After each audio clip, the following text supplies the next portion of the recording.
We're starting off our final item this week in the United States, although the story itself is truly international. A few weeks ago, delegates from some of the world's main oil-consuming nations met in Washington to discuss how to cope with the problems of the Arab oil embargo and the steep rise in the price of crude oil.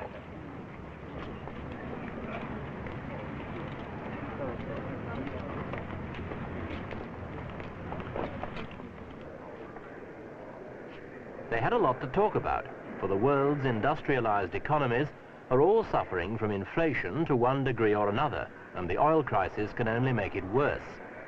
Prices and wages will continue to spiral upwards, higher import bills will push balance of payments into deficit, and the overall result is likely to be a damping down of business activity in general.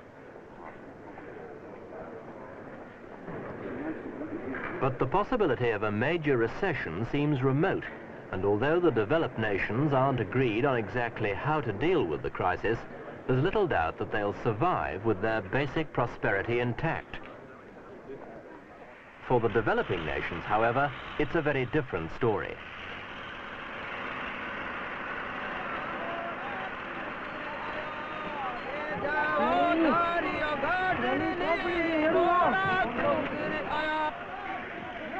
This canal construction scheme will bring water to the desert wastes of Rajasthan in India.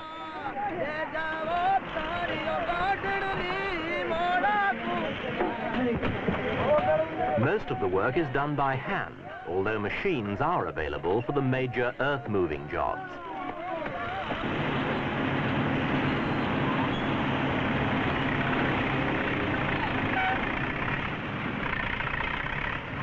This is typical of hundreds of Indian development projects which depend ultimately on foreign aid, that is, grants or loans made on a government-to-government basis. Projects like this are essential, but they have no immediate financial return. And without foreign aid, India, like the rest of the developing world, just wouldn't be able to afford them. The problem is that the recent oil price increases have virtually cancelled out all the aid which the developing world is currently receiving. More aid is needed. Will it come?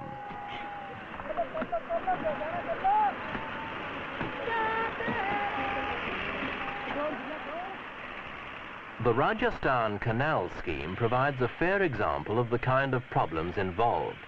Creating 700 kilometers of canal has meant 50,000 people working for 15 years to shift 3 million cubic meters of soil. When the scheme is finished, it'll provide irrigated land for 2 million people, which sounds fine, until you realize that that's the amount by which India's population increases in just 2 months.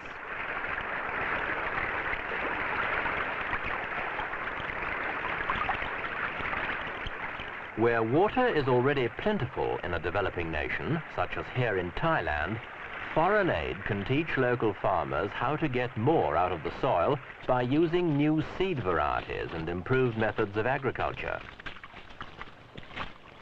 The so-called miracle rice has revolutionized the food situation in several parts of the world, and farmers are now getting 3 or 4 crops a year, where before they had only 1 or 2.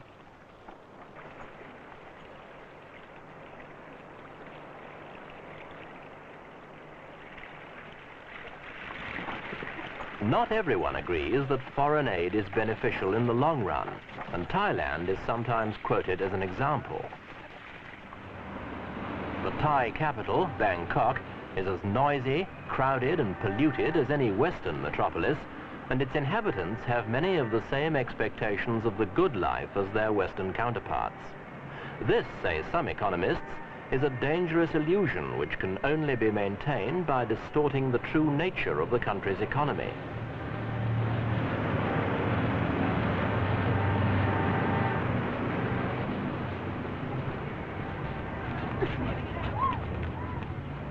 According to this school of thought, foreign aid, including foreign technical assistance, is frequently used to set up false goals based on Western-style technological progress, which divert energy and attention away from a country's real needs. Defense segment receiving battery from... Advocates of aid insist that the world is moving too fast for any group of nations to be left to find their own rate of progress without outside help. They see rich and poor as being inextricably linked in the same economic system, and cooperation as the only solution possible.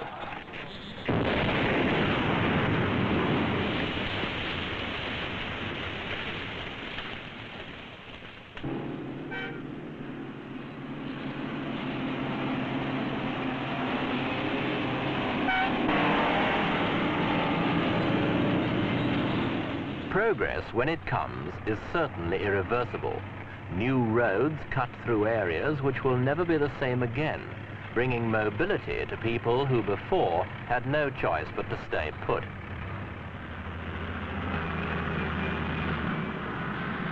Most of the aid provided by the non-communist world is channeled through the Development Assistance Committee of the Organization for Economic Cooperation and Development, or OECD, which estimates that the rise in oil prices will cost the poor countries some $10 billion, equal to all the official aid they now receive. At the same time, OECD figures show that this official aid has not been increasing in real terms and stands at only half the target figure. India's answer has been to accept aid, she's the world's largest aid recipient, whilst forging ahead with an ambitious program of self-help. Indians, says Prime Minister Mrs. Indira Gandhi, must learn how to solve their own problems. Unfortunately, it's so far proved very difficult to match the supply of technocrats with the supply of useful jobs for them to do.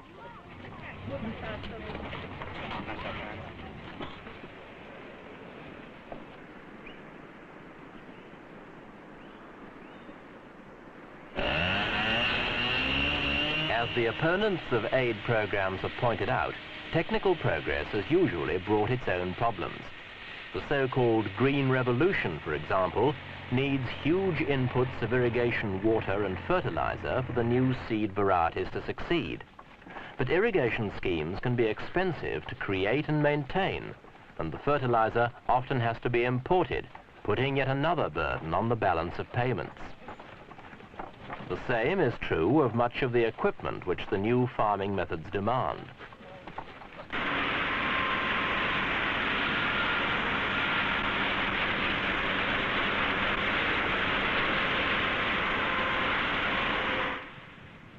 Despite the complexities of progress, the developing nations have little choice when it comes to feeding their growing populations.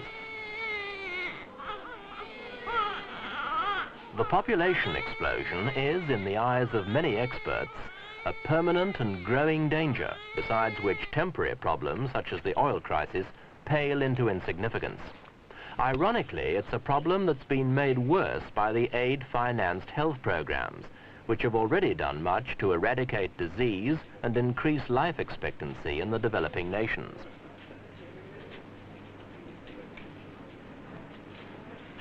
The humanitarian answer is not, of course, less aid, but more, directed towards family planning programs which can help to keep the birth rate down and thus ensure that nobody gets born who can't be fed.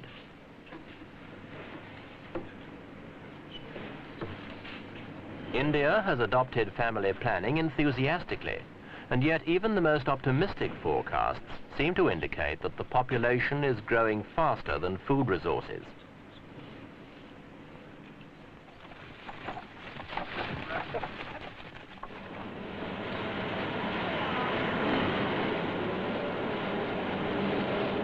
Opponents of aid frequently point to over-ambitious industrialization projects as examples of misuse of resources, and certainly some nations have on occasions chosen unwisely.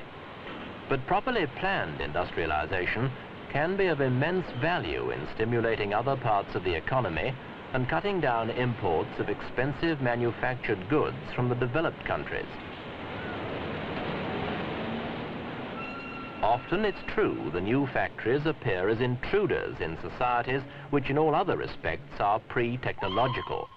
But that seems to be an unavoidable consequence of achieving an industrial revolution in years rather than decades. In the present economic climate, it won't be difficult for the governments of developed nations to convince themselves and their electorate that foreign aid commitments can now be soft-pedaled and possibly even reduced. Britain, for example, has already hinted this might happen. There are several reasons for believing that this would be a mistake. For one thing, aid is not just a sum of money passing from rich to poor. Much of it is in the form of loans, which must eventually be repaid. Aid is also a means of economic penetration, opening up the new markets which the developed nations need for their own continued prosperity. Finally, and most importantly, aid is the helping hand which the developed nations can give to that majority of mankind whose problems are now of such a nature that they can never be solved by sheer hard work alone.